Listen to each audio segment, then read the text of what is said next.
न्यायालयाने आज ज्या पद्धतीचे प्रश्न विचारले ते मूलभूत प्रश्न आहेत आणि त्याच्यामधले प्रश्नांची सरबत्ती ही सरकारवरती आणि पोलिसांवरती केली जाणार आहे। जर अयोग्य असेल तर त्याची चौकशी करण्याची जी काही त्यांची भूमिका आहे तीच न्यायालयाची भूमिका असली पाहिजे। आणि त्यामुळे त्यांनी जे प्रश्न विचारले ते सगळं संपूर्ण देश विचारतोय, संपूर्ण जनता विचारते। याच्यात न्यायालयाने भावनेवर नाही कायदा वाचला पाहिजे असं माननीय सर्वोच्च न्यायालयाचं 2500 जजमेंट त्याच्यामुळे तुम्हाला काय वाटतंय किंवा ऐका ना, सर्वोच्च न्यायालयामध्ये जाऊन सांगा की त्या ठिकाणी मर्यादा घाला।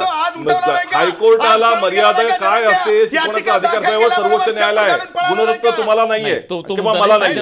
ऐका हो, किती आरडाओरडा करून बोलल्याने काय कळतं का लोकांना? अरे काय आरडाओरडा करताय?